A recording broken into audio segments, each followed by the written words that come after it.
What is up, everybody, and welcome to yet another episode of the Camera Junkie live stream.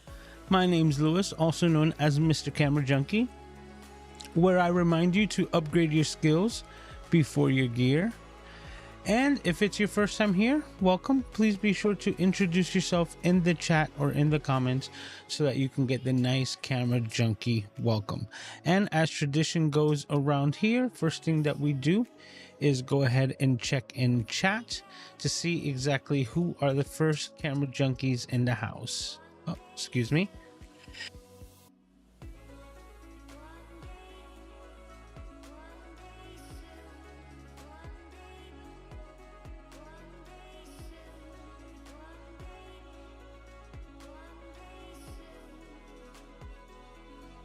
Ooh, out of nowhere sneeze attack. Excuse me. All right. Well, as I was saying, first person in the house here says enjoying the weekend, Scott Rogers. We also got Paul saying what's up and hello to the fam. Parker Jennings in the house, also saying hello to everyone and to Paul. And back to Parker. See? We have on camera saying hi, Lewis. Gretchen here with your suggestion in place.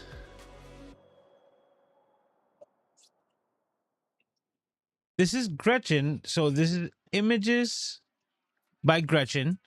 We were just talking about creating like new channels of where you can do just certain things that were different from her previous content. And look, she already created a channel. So big ups to Gretchen. And she's here, says on camera, is saying hi.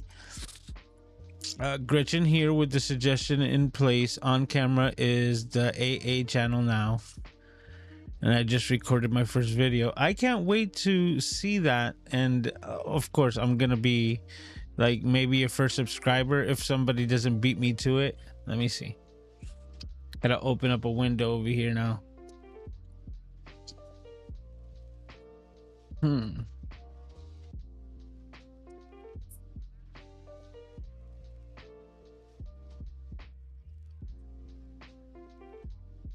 Chat over here. Okay, so now I should be able to go right onto this, hit the three little dots.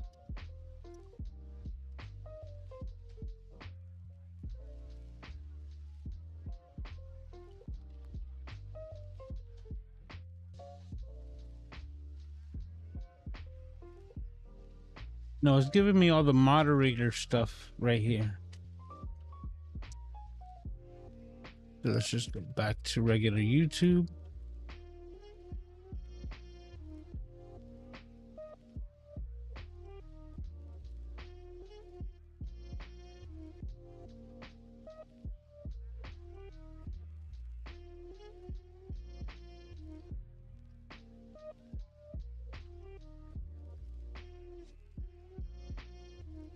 Oh, there's quite a few different caught on camera and different things like that. So they're all coming up on the channels. I'll make sure I'll get to it. Let's go back to the chat. And definitely want to check out that video. Rainy Cajun is also in the house. Jeremy here saying, hey gang, watching with the fam during dinner. Well, enjoy your meal. Thank you for hanging out. Marine X in the house. It's been a while, says just here listening because I'm doing dishes. I know, right? That's the same thing. I do so much multitasking while I'm like listening to videos and just, you know, podcasts and things in the background. Sarkeezy is in the house saying, hey y'all, what's up my friend? How are you doing, sir?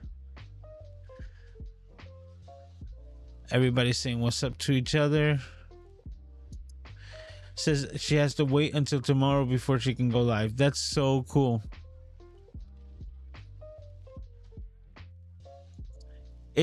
Look, Paul is even saying it says if we click on the three dots you should see go to channel, and it's not doing it. But I see you have that dropped in chat. Thank you for doing that. I'll make sure. Let me see if I can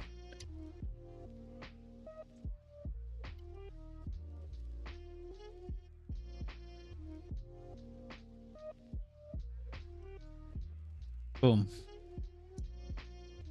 I'm number 2. Subscriber number 2. There we go.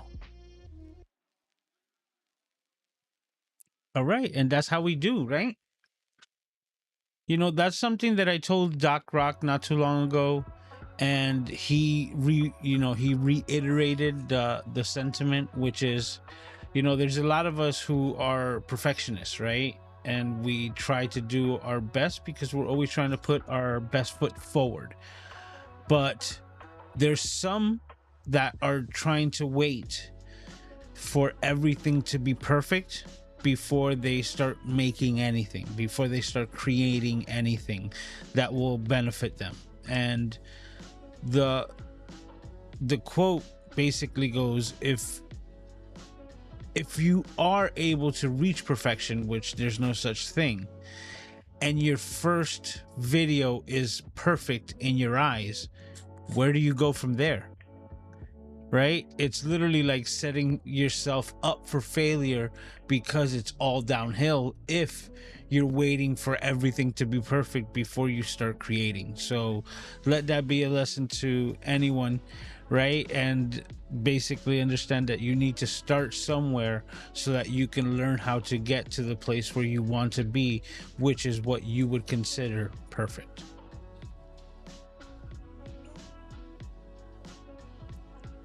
All right. Michael's also in the house saying she's subscriber number 3. And that's how it works in the Camera Junkie community. But today's topic at hand is actually Podfest, which that is coming up. It basically snuck up on me. It's going to be from the 25th to the 28th. So basically from, I get the dates mixed up. Believe it's Thursday, right? Yeah, 25th is Thursday and it ends on Sunday. But Sunday's kind of just like a catch-up day, kind of closing it up, as I was just informed of earlier today. But I leave and I check out on the 29th. So I'm just hours away from Orlando, where the Podfest is going to be. So I'm checking in on the 24th, and then I will be doing the Podfest from the 25th to the 28th, and I check out on the 29th. And that's basically my upcoming week. But the funny thing is that I really have, like I was just saying, it kind of like snuck up on me, because of the simple fact that there's certain things that I really didn't do. So one thing that's to my benefit, which was that I kind of overpacked for creator camp. So I still had like half a suitcase full of clean folded clothes from there, that when I went to go grab my suitcase, I'm like, I'm pretty much done. And because this is such a shorter and smaller trip, I have a lot less things to carry, especially for the road trip, seeming that it's just gonna be, you know, a hop skip away, so to speak. So I'm only gonna be taking one bag, my big bag, and consolidating the clothes that I need and Aiden needs for just that time. And that's why, you know, I was going to be on the road for such a long time with the creator camp. I have to kind of make sure that I have extras, and all the extras that I didn't use is basically why I don't have to repack this time. So that's a benefit. But besides packing, so to speak, there are certain things that I am going to be taking to record and document my time in Orlando during the Podfest. So let me open this notification up.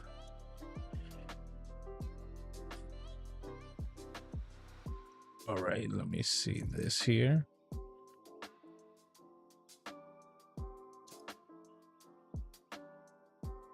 Okay, yep, there goes my notes. So basically a quick rundown of the things that I'm going to be taking with me as far as gear to record. I'm going to be taking my laptop. That's going to be my main computer. So the laptop Air, the M1 Air that I have. Cameras, I'm going to be taking 3 cameras, which is going to be my A6600. I don't even know how much I'm gonna be using that one, but I am gonna take it with me because it's like my best camera. So even if it's relegated to only photography, I know that I'll have a lot of fun with it. So I'll be taking my A6600. Plus, it's got amazing battery life. So that's just amazing battery life. Like being APS-C and it being able to have pretty decent battery life on the NPF 50 batteries, like the the A6100, understanding that it's basically got that type of draw and it's on the Z battery type, which is made for full frame lenses. It just trickles the power that it needs off of that battery. It's just amazing. So that's number one.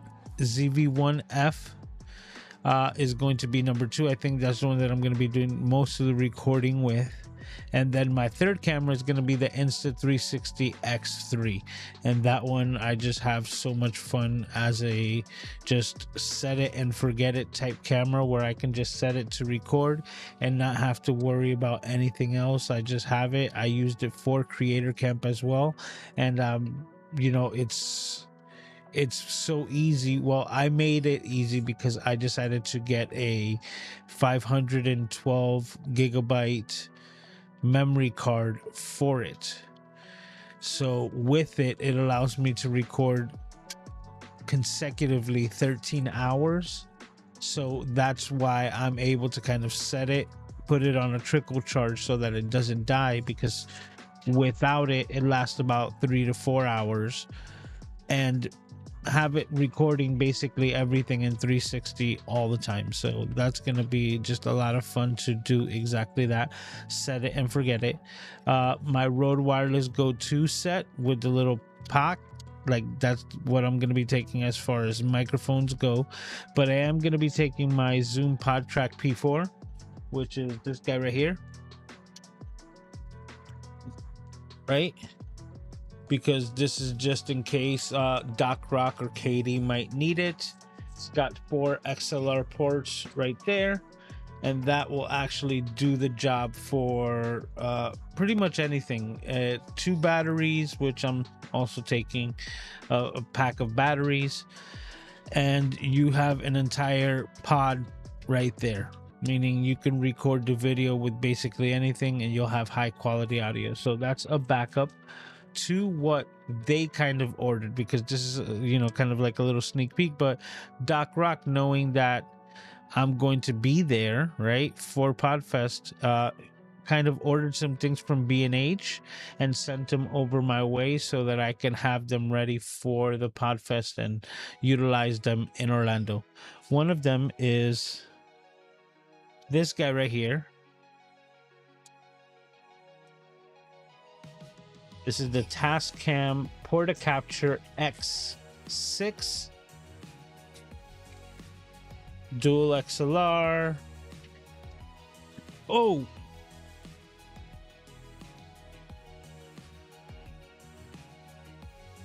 okay, that wasn't intended.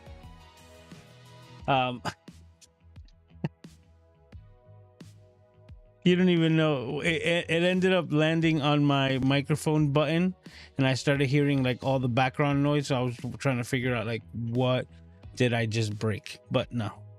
Tascam Portacapture X6, 2 XLRs, 2 microphones on the top, and it's touchscreen. It's very interesting because it's a lot of the interfaces right there on the touchscreen, but I didn't find it to be so intuitive. And its main feature, well, it has a lot of features, so let me not try to downgrade this, because this is kind of like a brand new piece of tech that is like pretty advanced. But its main feature is that it has 32-bit float, so it should be able to pick everything without, you know, like without clipping and distorting the audio. So I'm really interested to see exactly how that's going to work out, and what type of quality audio can you get from this device. So this is similar to quite of a variety of different devices.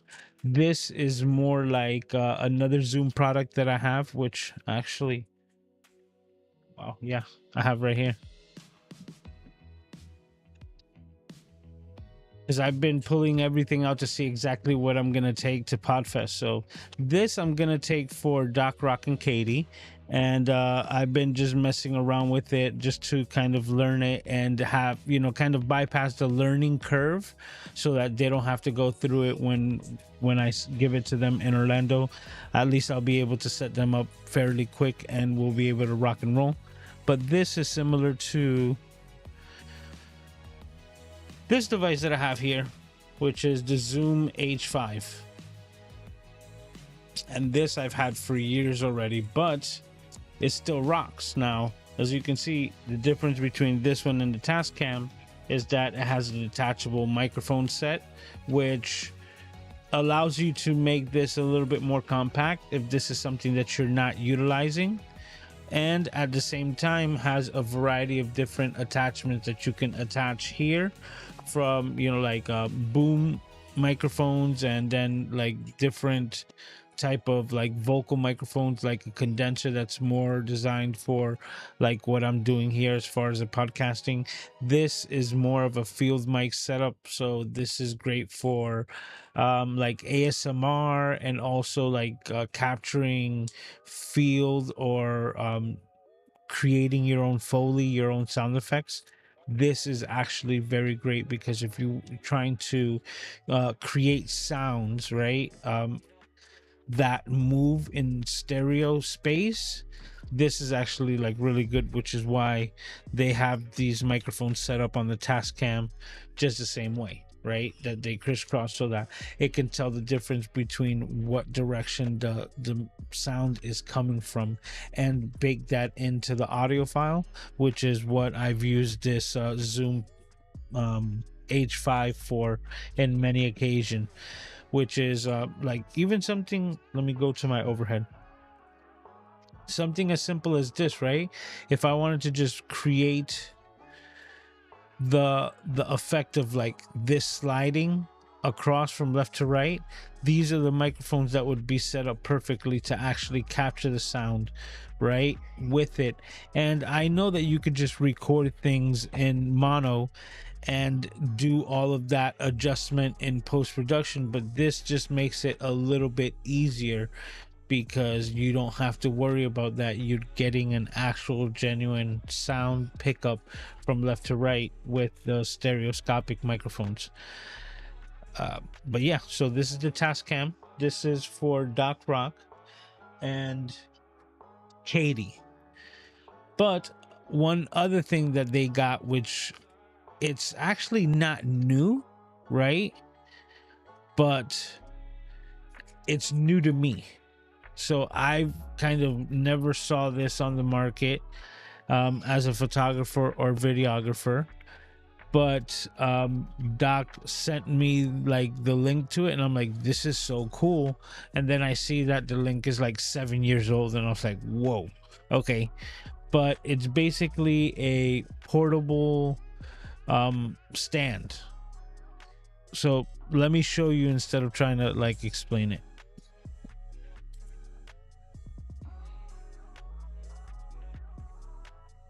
It is a stand. It is a 7-foot stand. Okay. But basically that's the trick of it. There's plenty of stands that I've had like this that are more on the cheaper side, right? And the cheaper, I'm meaning the way that they're built and constructed. This is a really good piece of gear. Now this I think sells for $140. This is the Savage 7, as in 7-foot drop stand. And the trick about it is that it automatically closes up, and when you put it down on the ground, just a little bit of force here will pop open the legs, and then you're able to set it anywhere. So it's easy to move around. And if you've ever had to move around these types of, you know, like stands, light stands or anything like that, you know that they tend to be a pain in the butt. So this is like worth every penny. And you know, the fact that it also has like the soft close. So for example, this is the closest that you can get these to each other, so it's impossible for you to actually like have something heavy on the top slam down and pinch your hand or finger just because you had it in the wrong location at that split second. So it's well thought out. It comes with its spigot, and I already have this setup on top because of another piece of gear that I got, knowing that this was coming to, you know, to the house here to bring over to Podfest. And that is that right now, let me disconnect this. I really am not using this light. Now, this usually is my fill light here, but just to go to, no, that's the overhead. The background light, or the back behind the scenes. Right now, I have a USB with the Ulanzi light reflecting off of that, and it's definitely not as potent, but I have it trying to work it's working overdrive to try to just give me some fill in for my regular shot. That's what I'm using as of right now, and it really does make a difference. Let me give you an example how much darker I get right here in the center when there's nothing there at all. But I digress. Going back to it, it's because I am going to be taking this with me on the road. So let me bring up the stand a bit.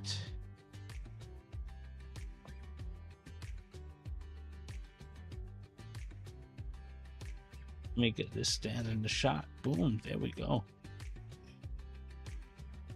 So this drop stand is really cool. I don't know if you were able to hear that with Chris, but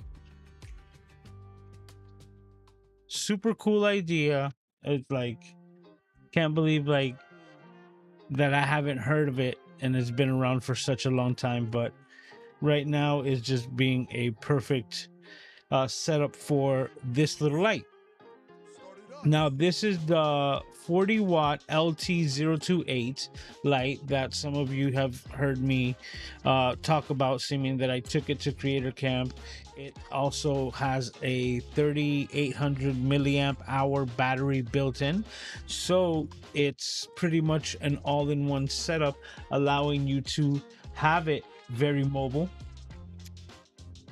and have it set up and putting it on something that you're going to be moving around a lot. Makes a lot of sense. But the one negative to this light is that Ulanzi actually designed a new mini Bowens mount, right? And this mount being like 52 millimeters is not the traditional Bowens mount, so you can't use this light on those light modifiers. So anything that I had previously couldn't use, and because it's such a new product, there really wasn't anything on the market when I purchased this just late last year when they came out with it, and this is the only modifier that was basically available for it. But it's such a good light that it's still usable, which is why I decided to still utilize it within my setup and bouncing the light off of that wall like I showed previously. And that's how I have it set up, and it's such a good and powerful light that it actually requires me to only have it at 1% of like power, just to make sure that it just doesn't blow out all of the light altogether. But this light fixture, the light modifier, it basically it's real negative, right? Let me come over here. This is the other piece that it comes with. Setting things aside, this is just like a silicone cover that you're able to put over this modifier, and this is the only diffuser that it comes with. And that's it. If I were to turn it on, let's see. Yeah. That's 11%. Let's bring it down. And you can see how bright it just made everything in the back. because 40 watts, even at 1% with a diffuser, kicks out a lot of light. Like you can see my hand is just blown out, and that's about a foot away, right? This thing is pretty powerful, so I give it up to the light, but it has that to be desired until now. And that's why I put so much emphasis on talking about this, because Ulanzi just came out with a new product. I think it's been out maybe a week or two. And as soon as I saw it on the website, I pulled the trigger. Good enough. I think it was only like 35 bucks. But it is the Ulanzi AS D30. And you're saying, what is that? Well, it is basically what I was looking for when I first came up with the problem in my specific area. And this is Ulanzi's new Mini Bowens softbox. And I have it all crammed up in there, but I basically have it set up, and it still uses their nice technology. So very easy to just pull the tabs back and have them click, and you're pretty much ready to rock and roll.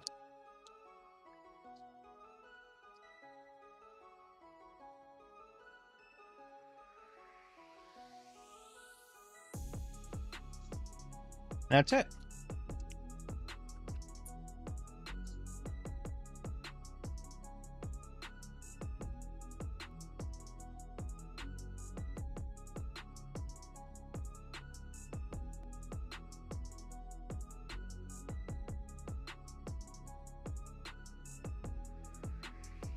You can see same 1% does give light, but it doesn't blow out. I have my hand pretty much the same distance away, like a 1 foot, and there's more detail. And let me see if I could. Aiden's got a bunch of stuff on the floor right now. Let's do this dance. How we're gonna do it? There we go.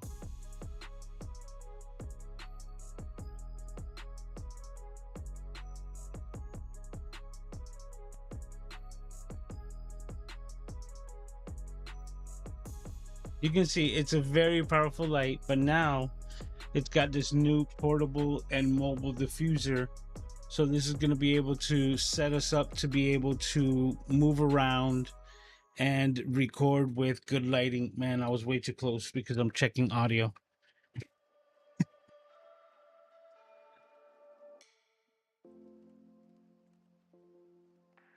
All right. Let me go ahead and check in the chat real quick.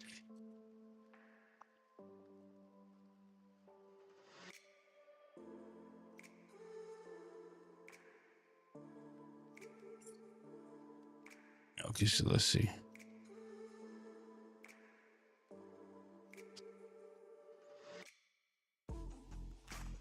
Okay, so Sammy is in the house. What's up, Sammy? Mr. Moderator saying, please hit the like button. Don't forget to do that. Please do so. Highly appreciated. Peter Greg is in the house saying, home tonight because the plumber's still here.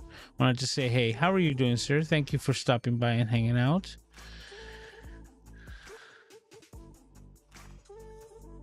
Okay, so Gretchen says, I love that Ulanzi light that you suggested made my lighting so much better using styrofoam insert or something as a light deflector made it work. Exactly. Might want to look into this because, you know, if it works for you. This kind of like even overkill for me because I still, as you can see, if it's facing me directly, it's still so much power even at 1%.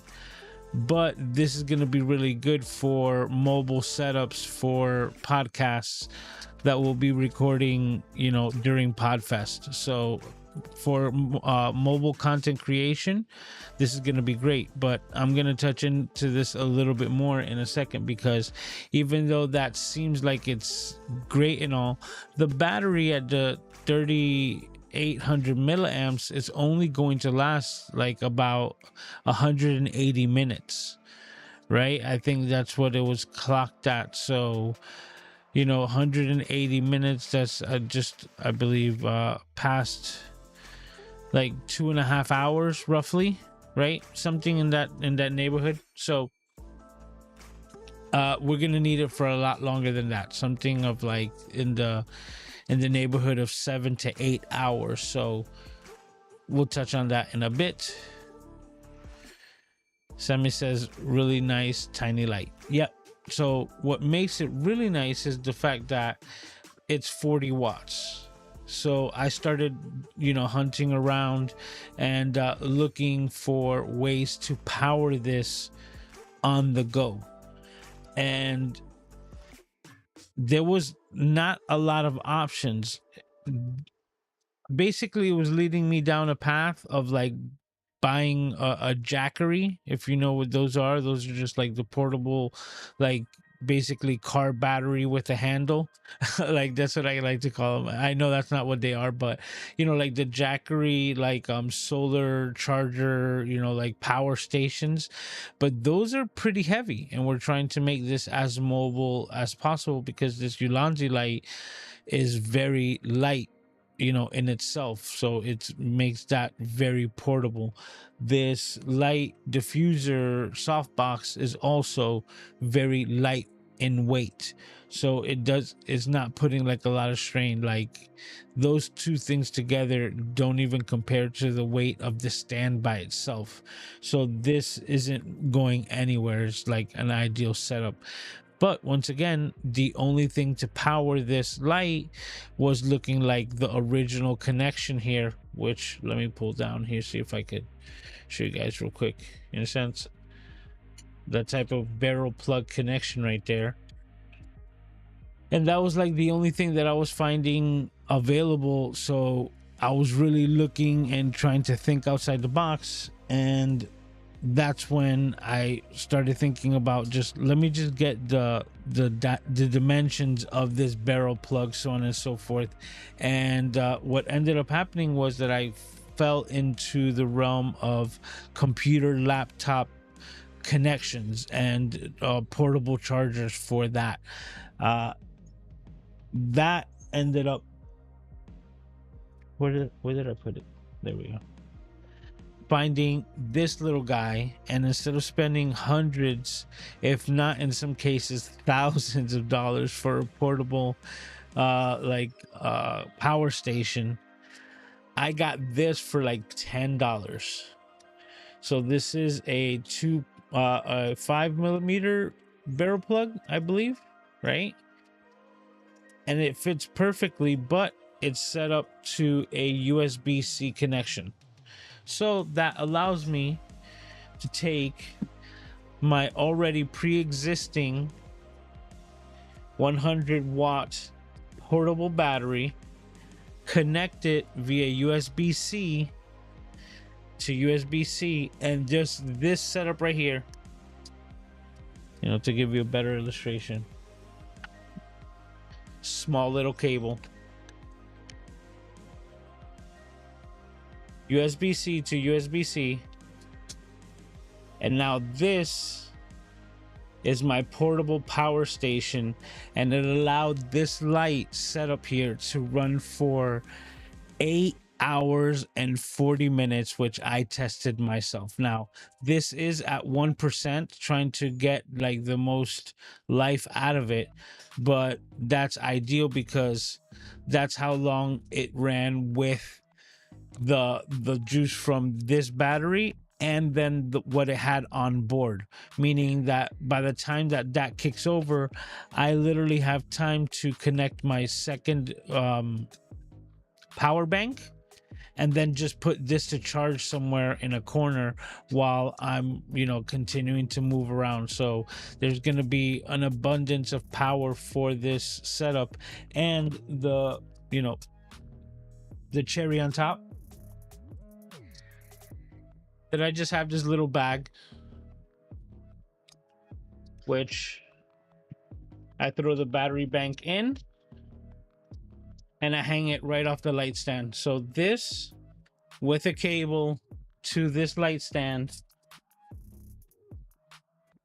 That's the entire setup.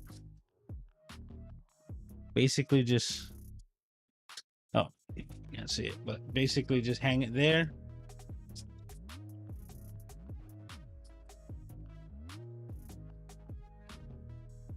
It's freaking amazing what we can do in today's day and age, because this setup, like I said, it's still powerful enough to give you good lighting in just about any situation.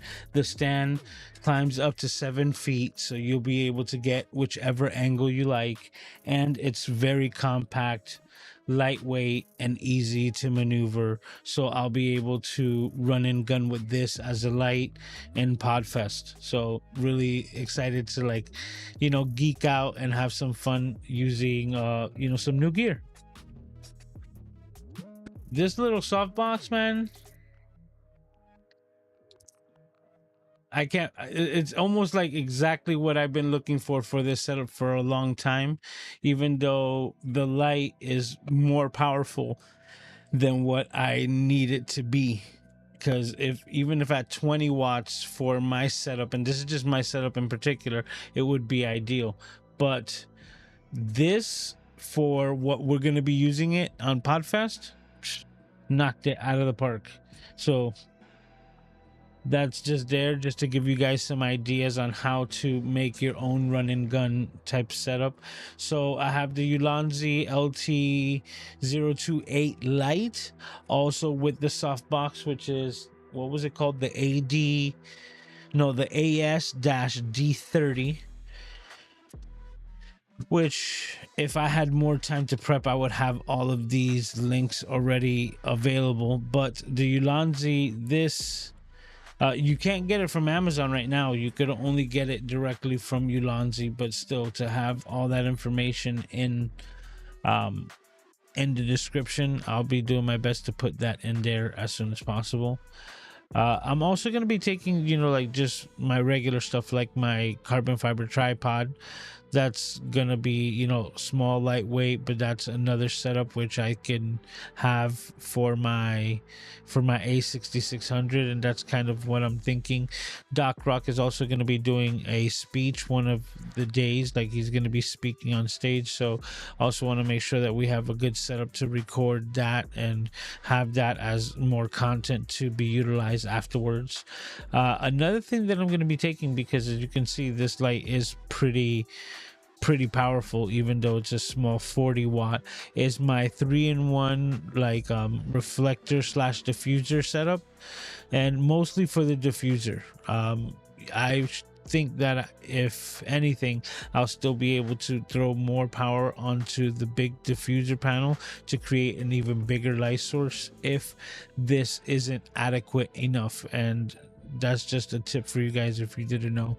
Like Hollywood nowadays, to get good lighting, they're using like the scrim material, right? What's inside of these soft boxes that actually diffuses the light and softens it, and they're stretching those things out over like the size of a room. So if you have 9-foot ceilings, you have a 9-foot scrim, which is just basically like this semi-transparent white wall, and they take the most powerful lights that they have and they just throw it behind them so that all the lights diffused and it's all coming from one angle, like even. And I was so surprised. I think the last one that I saw that was even bigger than that, which was like 3-story tall light scrims just hanging out, was the last Transformers movie, the behind the scenes. I was just blown away, man. I was like, you gotta be kidding me. But that's to the level that you are in Hollywood, right? The bigger the light source, the softer the effect, the better the image. So they're gonna do everything to make sure that they have the best image, which is amazing. But that's basically the same idea, that I could take something like this, right? Remove the silicone, or what is it? I don't even know. I'm guessing it's silicone. Take this and basically just project all the light to that 3-in-1 diffuser, and then that ends up becoming the light source, because not everyone understands how lights work, right? And actually, I could probably show you guys to give you a good example.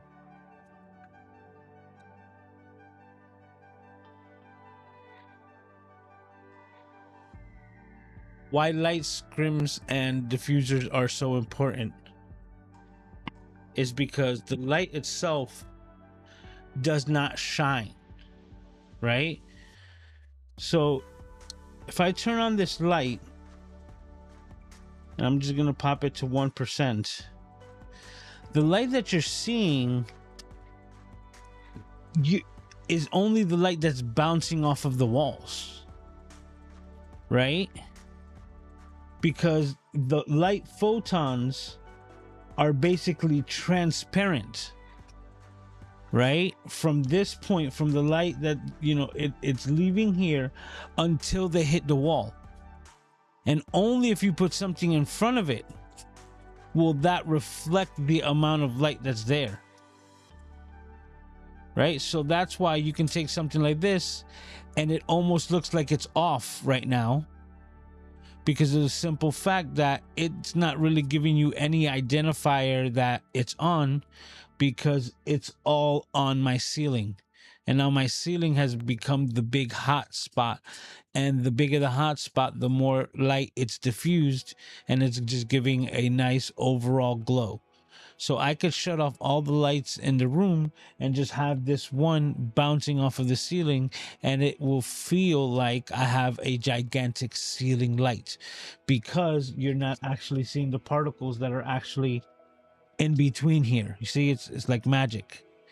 And that's why if you were to put something in front of it like this gel, right, then that effect gets lost, and now that becomes the light source. And you can see it's capturing all the light and it's there nice and bright. It's affecting me physically a lot more because it's direct line of sight to my eyes, and you see all that extra halation in the light because of the fact that it's all the particles are being captured by this, this cover that's designed to diffuse it. And now when you run it in the background, you get a lot less light because all of the particles are kind of like just emanating from there.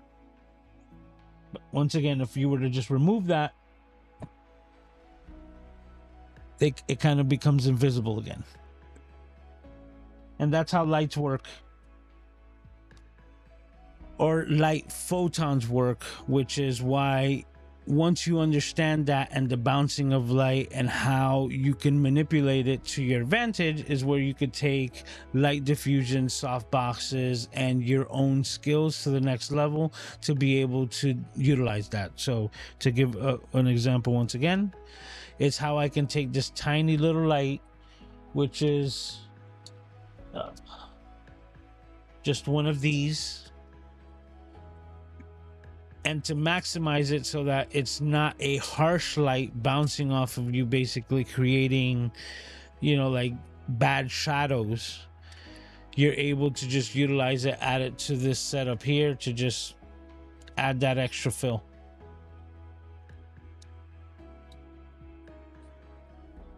It's been 46 minutes and this thing is like halfway done with the battery because I have it at 100%. But it's still plugged in. So plugged in, trickle charge at 100%, and it's still losing like battery life by the second.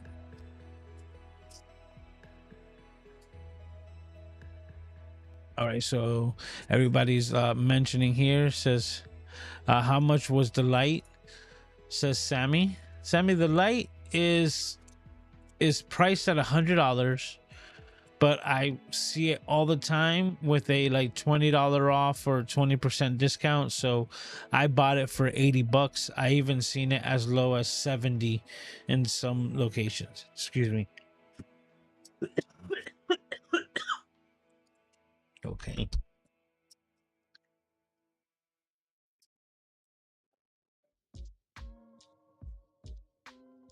Have you guys heard of the Air Up water bottles? with the flavor pods.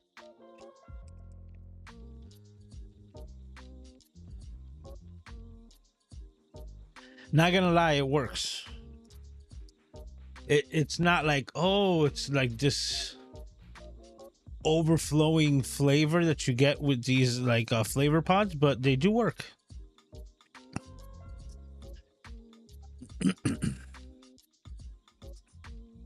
Sammy says, I'm very useful with my resources. My main thing is that just because new technology comes out and there's new stuff doesn't necessarily mean that what you bought last year is no good, right? My battery bank is it's a really good battery bank, 100 watts of battery power allows me to charge pretty much anything from my laptop.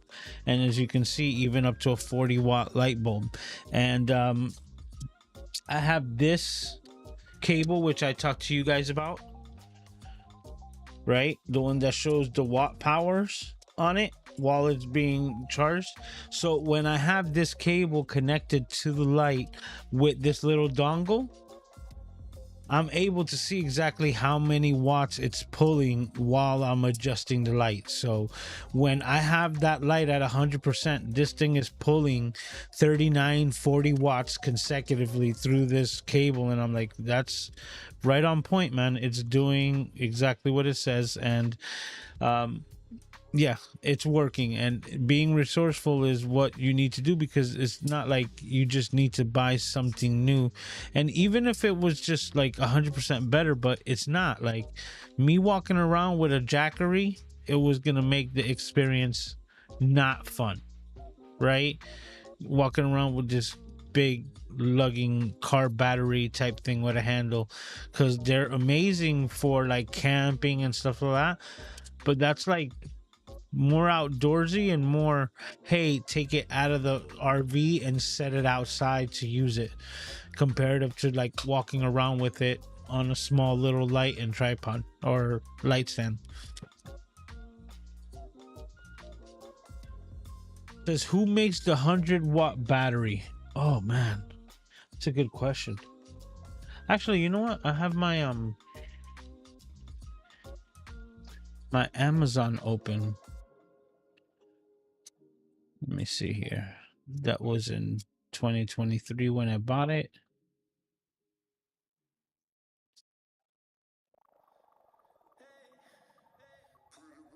Let's see here. Give me a second. Easy cover? I'm gonna put it in chat. So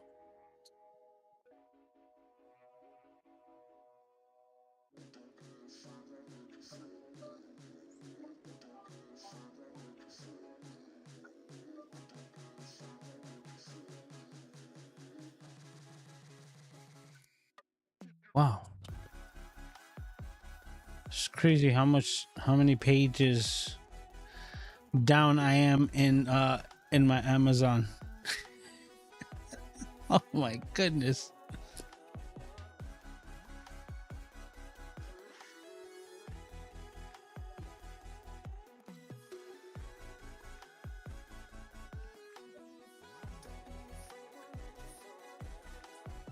Come on, it's gotta be, this is,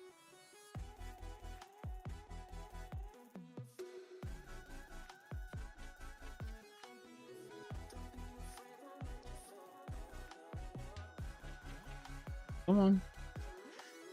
Okay, just got to where the light was.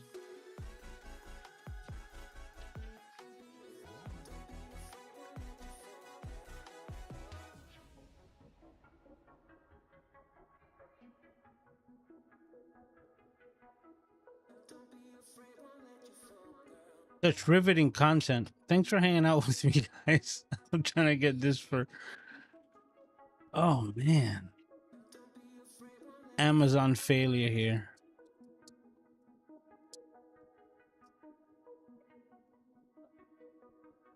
Okay, I couldn't remember it. Easy Longer Portable laptop charger. And the reason why I got this charger, just to be more specific, it was that I made sure that this was like the biggest amount of battery that you could have, and take it on a plane without an issue.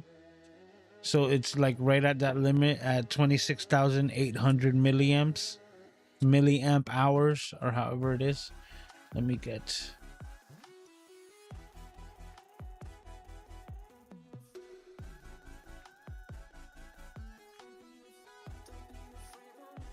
All right, so I dropped that into the chat. See exactly where we're at.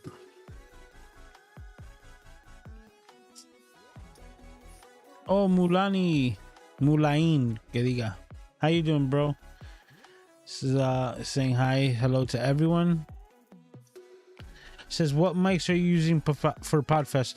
The wireless Rode Go. Did I put him here? That's another thing. Where did I put him?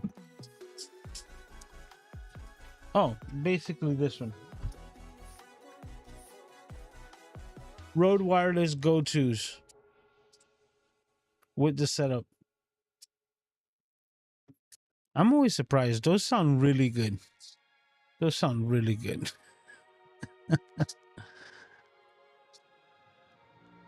Thank you, Paul, for setting up that link. Sammy's got another question. What is the lens that you're using too? Curious. Right here, I'm using the Sigma 16 millimeter, but I do have the new 1/4 Pro Mist in black diffusion.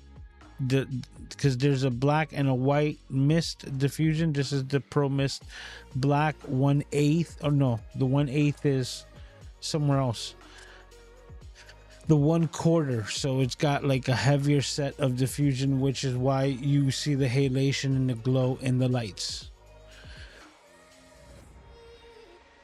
If that answers your question. Yeah, if you're asking what lens I'm using with the A6600 for the Podfest, quite a few. Like, that's why I'm bringing the A6600, because depending on the situation, depends on how I'm going to use it. It is an APS-C lens, so I am even going to take like the kit lens, which most people wouldn't, but I've utilized, and I'm like, this thing's actually pretty good, especially with the stabilization, which is the 55 to 210, right? I believe that's the focal range.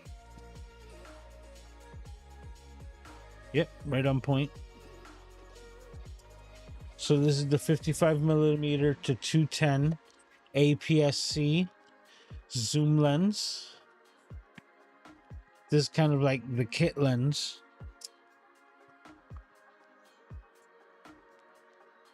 So this is coming with me as far as the zoom. Standard zoom is going to be my Zeiss 24-70. That's the lens that pretty much lives on the A6600, and then also the one that I have on there right now, which is where my Pro Mist 1/8 filter is on, which is my Rockin' 12 millimeter f2.0. Now this is something that I think I showed you guys last week, which is a new way to basically utilize filters, which is to press fit them onto your lens hood if you're still trying to use the lens hood. So that was the situation that I basically ran into, that if I wanted to use the lens hood on my secondary shot over here, right, or better said, if I wanted to use this filter, because the size being bigger than the filter thread that's on this camera here, I would have to use step-up rings to appropriately put this filter onto that lens. But what I did was take out the lens hood, similar to this, and just press fitted this filter onto the hood. That way I was still able to utilize and get all the benefits of the hood, and at the same time get all the benefits of the filter. So this is my Pro Mist 1/8 filter thrown onto my A6600. See, boom, and I'm getting the best of both worlds. Because I think the worst part about, you know, like using a step-up ring, in my opinion, is like, what do I do with my lens hood? right? Like, what do I do with my lens hood? Because it's something that I have on all my lenses. So for example, if I were going to be utilizing it right on this lens, what am I going to do with this thing? Right? It's going to be cumbersome. A lot of times I've ended up like taking my camera strap off and throwing them on there, and then this ends up just making a bunch of noise, which drives me crazy just because I'm trying to get a better shot. So it's kind of like this thing that I'm surprised that I didn't think of before. But yeah, just press fitting a filter, if it's not the same exact size, onto your lens hood instead of looking for a step-up ring if it's not necessary at the moment. It could save you a lot of hassle, because that's where it came about. Like, majority it came about where I was like, oh, where are my step-up rings right now? And the fact that I didn't want to go like hunting for them. They say necessity is the mother of all invention.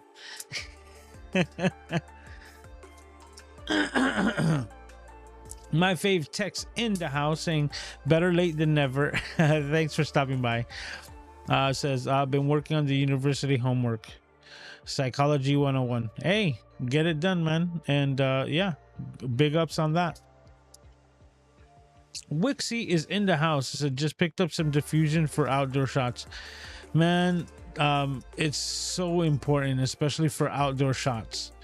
So that's another thing that I actually have set up. The one bad thing, right, from like the diffusion panels, that you always want a human to help you out with as an assistant, which is not the easiest thing to come around, right? And I know this for a fact, being that I've been the assistant to photographers before, and knowing to get someone who knows what photography is about or how lighting works to actually be your assistant makes all the difference in the world, right? Like, I've been told that I'm like, you know, as a photographer myself, helping a photographer, being their behind the scenes person, I know what I'm looking for in my shots.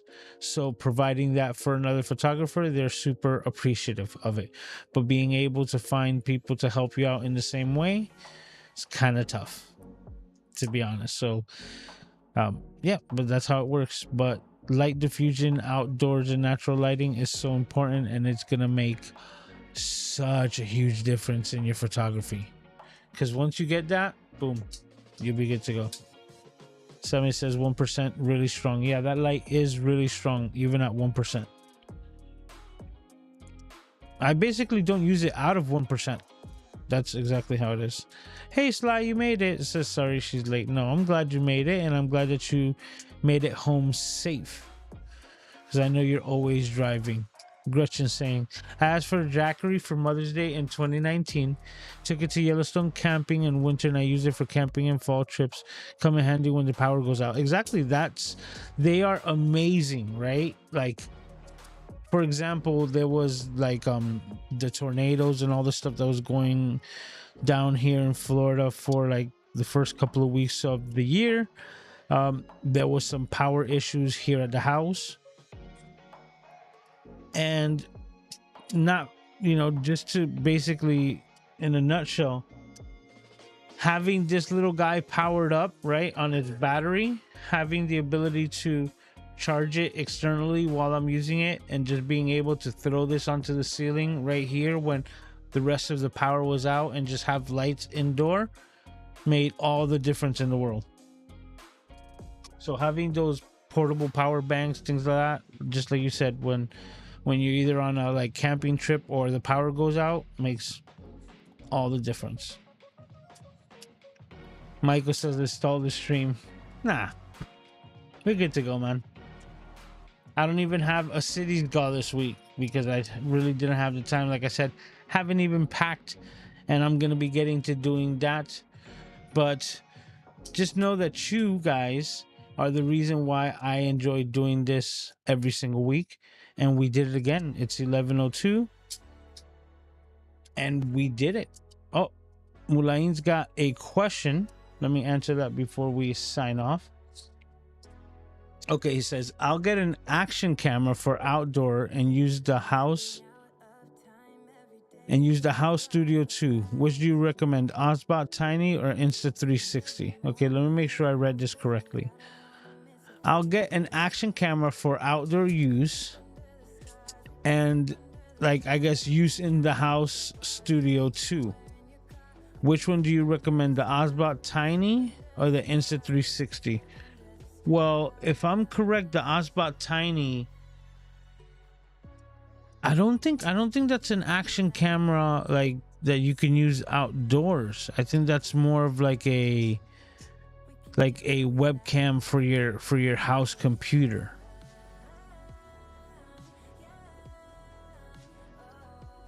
And I'll have to look into it, because if I'm correct, I don't think Osbot has an outdoor camera, a camera that you take outdoors. And the latest one that people were talking about was the DJI. And the DJI, the new one with the little like horizontal flip screen, which I forgot the name of that one.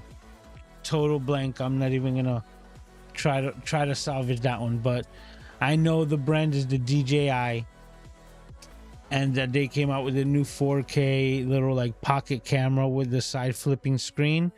That one is more of a like action type camera that you would use outdoors. And also, Paul just put there, says you might want to look into the Osbot RE Trail or Air Trail.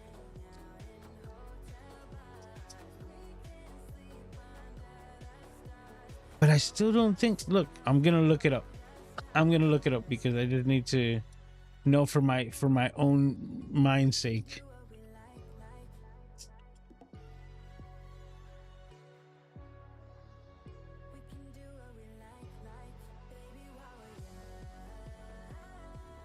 It's a good thing that we got like good music.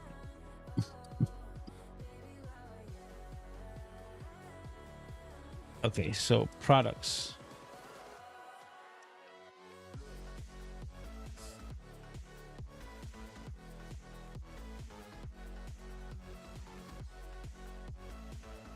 Okay, there's only one that's seeming, and no, and it's just a webcam. So yeah, okay, so my understanding as far as the products that Osbot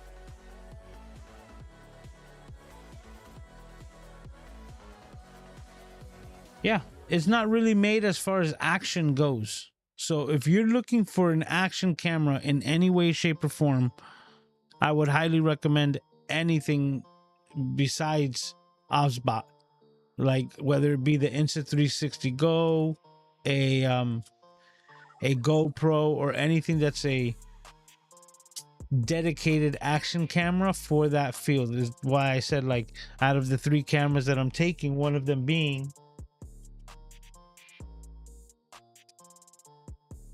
the Insta360 X3, because this is just straight action camera. Put it around, it captures everything, and you work with the footage in post-production and you see what you captured secondhand, right? I put this on an extension pole, and it allows me to basically have a drone or drone type footage indoors silently with no noise, and more than a drone, that you won't be hearing like propellers in the audio file. Like, you could literally pick up audio from across the room because you're extending a pole over somebody.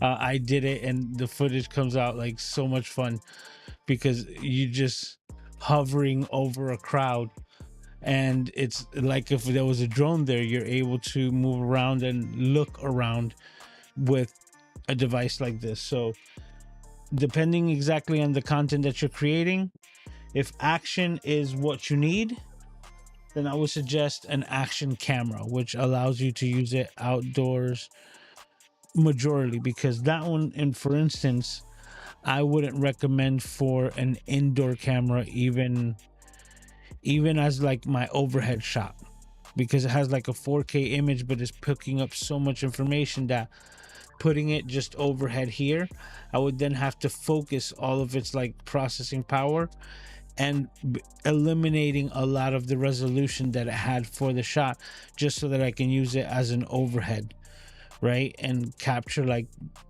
the top down shot, the this shot.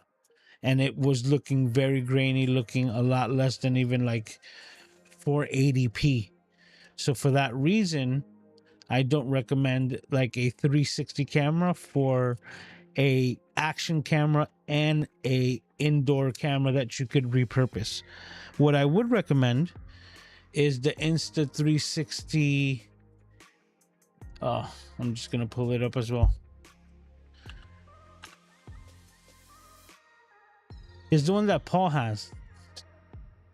Paul has this one. Doc Rock bought this one. It's a really cool. I had it right, but I just didn't pull the trigger on it. It's the Insta360 Go 3. And the Insta360 Go 3. You know what? Can I even show you guys? Let me see this. Nope, that's not working. Nope, that's not working either.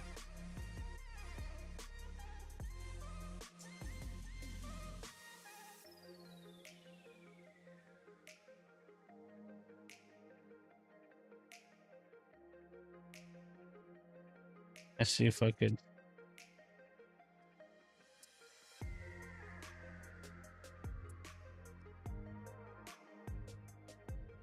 Okay, this one. I just wanted to make sure that you guys could see it. The Insta360 Go 3. Why? Because it is a full-on action camera. So if you want to use it just like a GoPro, you can. If you want to use it like a vlogging camera, you can. Because as you can see right there, the screen flips up, right? When it's inside of its case, because as you can see, it detaches right there. It gives you extended battery life and extended record time. But another cool feature about it is that it also has like remote recording and like visualization, so to speak. Like it's got like a remote transmitter, meaning you can take that little camera part off and it's magnetic, which allows you to connect it to a variety of different places, including something like an overhead shot, right? I would be able to just magnetize it to the metal cage that I have here, right? Make it super easy for me. And then I'm able to see everything that that camera is picking up on the back of the screen, because it's doing a wireless transmission. So doing that wireless transmission, let me see if I can get back to it. Yep, it like transmits the signal wirelessly to the receiver, and once you know that you got the shot from the receiver completely separate from the camera device itself, you're able to just press it, click it, and hit record, and that's it. You start recording onto the camera, and you're able to see exactly what it's recording in your hand, even though the devices are, they're separate at the moment. It's an amazing device, but at the same time, when it's all plugged in and it's all connected together and connected via USB-C, it automatically detects as a webcam, allowing you to connect it with whichever program that you're using. Hopefully you're using Ecamm. Hello. But you'll be able to pick it up with Ecamm and have it working, flawlessly as your studio camera, just the same. It's got high enough resolution. Let me see exactly what type of resolution it gives. We can find the specs. We're not in the spec side. Very interesting. It's not really here, but I know I've seen it. I think it's like, you know what? Let me ask Paul. Paul, you get 4K out of this Instago 3? I don't see why not, right? But I'm just making sure. I just don't know exactly what, but I would say probably 4K and 24 frames and 30 frames a second. I don't expect it to be anything faster than that.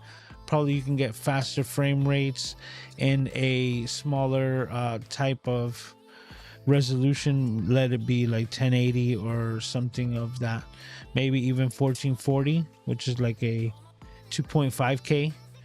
But still, depending on the resolution will be depending on your frame rates. But this is something that I would kind of recommend. It's something that I always think about. I'm like, it's such a really cool design. So you see this pod right here would be separate from this, and you'll be able to see what's going on in the camera, and at the same time press the record button on top to start recording, and it's recording on a remote. You understand? Like, just that feature alone could cost what this, you know, bundle here for $400 costs.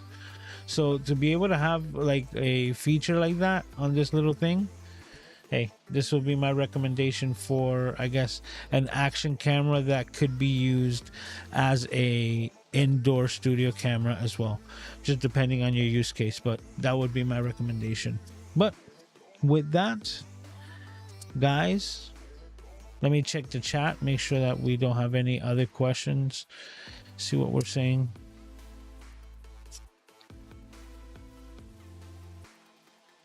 The action camera I have is the Insta360 One RS. Went with the one because it's waterproof and it takes a bit getting used to since it's so small.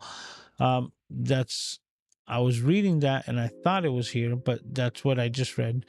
And now the Insta360 One RS is also a pretty cool. It's modular, right? From the same action camera Insta360, which basically has the best stabilization for video. Like, you can just flip it and it's gonna be horizon lock. It doesn't care. The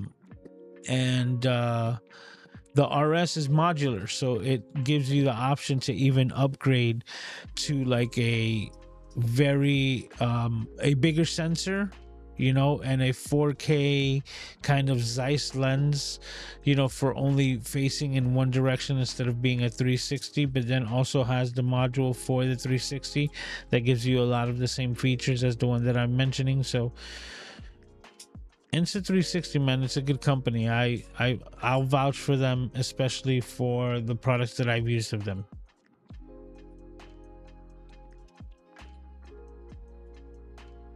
Look at this. This is great. I got the GoPro Hero 7 Black and will upgrade soon.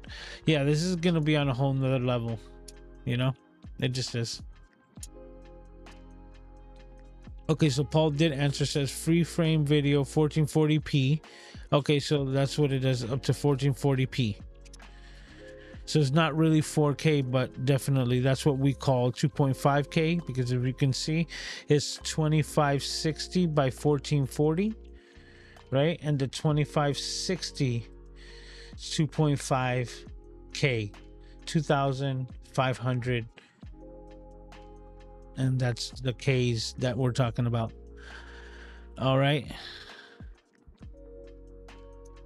See, yep, the RS one has a 360 module and a 4K module. You see, that's where this little one is pretty cool, but the one, or the RS one, it depends on how you want to utilize it, but that will give you the best of both worlds, seeing that you can get a 4K with a 1-inch sensor module and still do the 360 on the side. But I guess I was thinking for me, so I stand corrected, which that will be kind of like pretty cool. You might want to look into the RS1 to kind of be the best of both worlds. I already have this one, right?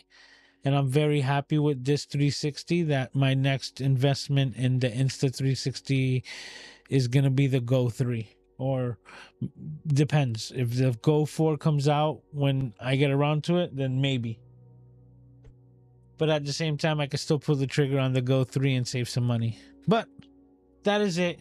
Guys, thank you for hanging out as always with me here. We've done it. This has been completed episode 164. That is 164 consecutive weeks of the Camera Junkie live stream without skipping a beat. And as always, I got to thank you all for hanging out here with me.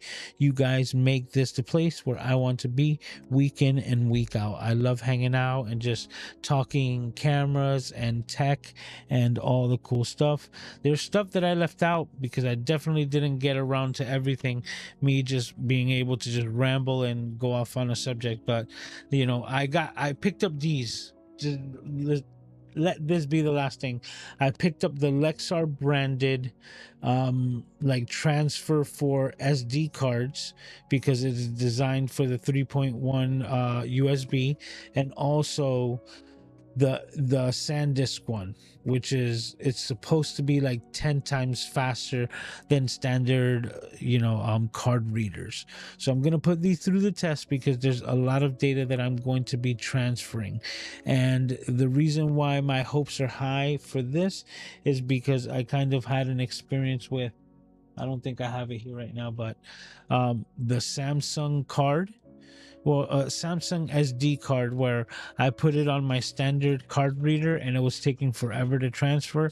But then I connected it to the USB dongle that Samsung, came with in the package, and then connect that, and it was like night and day. It was like having the perfect translator for the SD card, and it made transferring data a complete difference. So that's what I'm really hoping, especially with this, upcoming weekend events, that when I get to the hotel and I need to drop the data at the end of the night and just do my data dump and clear out memory cards to have them ready for the next day, I'm going to be utilizing these bad boys to hopefully save me a lot of time in doing so.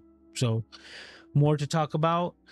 And I can't wait to see all of your smiling faces as we do this all over again next week. Now, just FYI, I am going to be in Orlando in Podfest. So we're going to be doing this on the road, mobile live streaming from the hotel Saturday night.